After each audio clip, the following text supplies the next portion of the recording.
এখন আমাদের সবাইকে রাজনীতি সচেতন হতে হবে। পৃথিবীর রাজনীতি আমাদেরকে বুঝতে হবে। ভূ রাজনীতি নিয়ে যদি আমাদের জানাশোনা না থাকে, সচেতনতা না থাকে, তাহলে আমরা ক্ষতিগ্রস্ত হব। অনেক ক্ষেত্রে দিন ক্ষতিগ্রস্ত হবে। আমরা আমাদের দায়িত্বহীনতার পরিচয় দিতে হবে যদি আমরা রাজনীতি সচেতন না হই। প্রত্যেকটা মানুষকে রাজনীতি সচেতন হতে হবে। প্রত্যেকটা মানুষকে রাজনৈতিক যে সমস্ত ভালো মন্দ দিকগুলো আছে সেগুলো ওয়াকিফাল থাকতে হবে। তা না হলে যেটি বলেছি যে তার দ্বারা দিনের অপকার তার অজান্তে অনেক ক্ষেত্রে হয়ে যেতে পারে। এমন কোনো স্টেপ নিতে পারেন যেটা ফলে দিন ক্ষতিগ্রস্ত হবে এবং তার ধারণা, তার কনসেপ্ট, তার ঈমান, বিশ্বাস অনেক কিছুর সম্পর্ক এর সাথে রয়েছে। সেই জায়গা থেকে আমরা ভাবে সচেতন থাকার চেষ্টা করি। তবে রাজনৈতিক প্রচলিত কোনো রাজনৈতিক দলের সাথে অন্তর্ভুক্ত হওয়া এটা সব ক্ষেত্রে জরুরি নয়।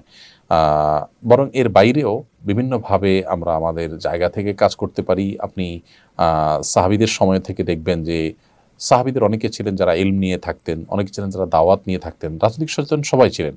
কিন্তু তখনকার যে রাজনীতি ছিল সেই রাজনীতির সাথে অনেকে ইনভলভ ছিলেন, আবার অনেকে ইনভলভ ছিলেন। আপনি বহু সাহাবীদেরকে দেখবেন যে তারা মসজিদে দার্স দিয়েছেন এবং ইলম যে কোরআন হাদিসের যে ইলমের ধারা রয়েছে সেটাকে তারা ধারণ করেছেন এবং যার কারণে ইলম আজকে আমাদের পর্যন্ত এসেছে।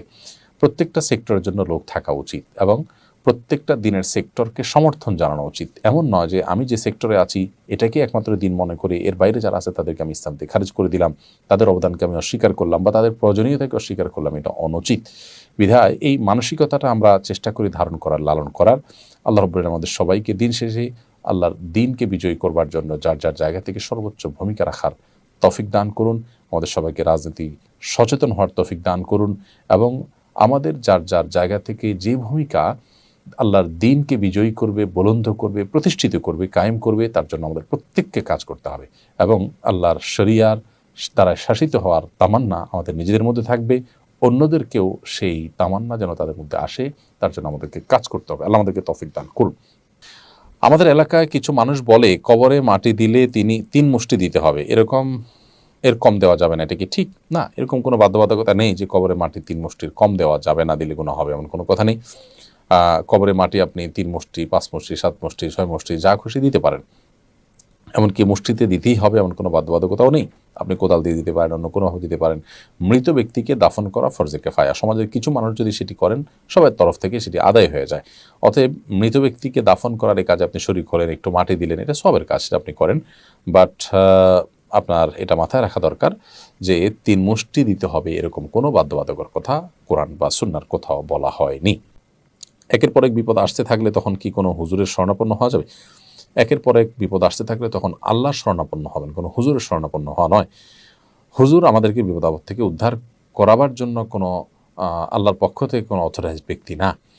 একজন হুজুর তিনি আল্লাহর কাছে দোয়া করতে পারেন, সেই হিসাবে আপনি আল্লাহর দিকে মনোনিবেশ হওয়ার পাশাপাশি কোনো হুজুর বা কোনো আলেমের কাছে দোয়া চাইতে পারেন যে ভাই আমার জন্য আপনি দোয়া করেন, হুজুর আমার জন্য একটু আল্লাহর কাছে বলেন। তো আপনি দোয়া করলেন, তিনিও দোয়া করলো। তিনি হয়তো একটু আমলদার মানুষ, হয়তো আল্লাহর প্রিয় বান্দা, সেই জায়গা থেকে এসে আশা থেকে সুধারণা থেকে তার কাছে আপনি দোয়া চাইতেই পারেন। কিন্তু এটাই একমাত্র করণীয় না বা এটা মূল করণীয় না। আপনার করণীয় হবে আল্লাহর কাছে দোয়া করা। হুজুরের কাছে শরণাপন্ন হবেন না, আল্লাহর দিকে আপনি ধাবিত হবেন। আমরা নামাজের মধ্যে বলে থাকি ইয়াকা না'বুদু ওয়া ইয়াকা নাস্তাঈন। আল্লাহ আপনার কাছে, আল্লাহ আপনার ইবাদত করি এবং আপনার কাছেই সাহায্য চাই। সো সাহায্য প্রার্থনা হবে বিপদ-আপদে আল্লাহর কাছেই। ক্ষতি না করে অন্যের জিনিস অনুমতি ছাড়া ব্যবহার করা যাবে কিনা? আপনি কারোর জিনিস যদি ব্যবহার করেন সেটার কোনো ক্ষতি সাধন করলেন না, তাহলে এটা জায়েজ হবে তখন যখন তার অনুমতি আপনি নিয়েছেন। কিন্তু অনুমতি ছাড়া যদি আপনি কারোর জিনিস ব্যবহার করেন সেটার ক্ষতি হোক বা না হোক, এটা জায়েজ হবে না। কারণ নবী করিম সাল্লাল্লাহু আলাইহি ওয়াসাল্লাম বলেছেন লা ইয়াহিল্লু মালু ইমরিইন মুসলিমিন ইল্লা বিতিবি নাফসি। কোনো মুসলমানের সম্পদ, তার জিনিসপত্র, তার অ্যাসেট, এটা আপনি তার মনের সন্তুষ্টি ছাড়া আপনি ব্যবহার করতে পারবেন না বা আপনি ভোগ করতে পারবেন না। তার মানে যার জিনিস তার মনের সন্তুষ্টি নিয়ে আপনি নিতে পারেন বা ভোগ করতে পারেন। তো এই জন্য জিনিসের ব্যবহার করা এটা এক ধরনের ভোগ। সো এটা অনুমতি ছাড়া করতে পারবেন না। এটা যদি অনুমতি ছাড়া করা যায় তাহলে একজনের বাড়িতে আরেকজন থাকলো, ব্যবহার করলো, ক্ষতি তার হলো না, সেভাবে তিনি সেই যুক্তি তিনি ব্যবহার করতে চেষ্টা করবেন, যেটা জায়েজ হবে না আসলে। আনোয়ারুল আমিন আপনি লিখেছেন দোকান বা বাসা ভাড়া সরকারি রেটের বেশি ভাড়া নেওয়া বা দেওয়া জায়েজ হবে কিনা? দোকান বা বাসা ভাড়ার ক্ষেত্রে সরকারি যে রেট আছে সেই রেটের অতিরিক্ত আপনি যদি নেন, সরকার যদি কোনো জায়গায় ধার্য করে থাকে ন্যায্য মূল্য যেন নিশ্চিত করা যায় সেজন্য, তাহলে সেটা আপনার জন্য, এরকম পরিস্থিতিতে আপনার জন্য অতিরিক্ত টাকা নেওয়া জায়েজ হবে না। কারণ হলো ন্যায্যতার যে সীমানা সেটা যদি ঠিক করে দেওয়া হয় এবং মানুষের কল্যাণে যদি করা হয়, সেটাকে মান্য করা উচিত।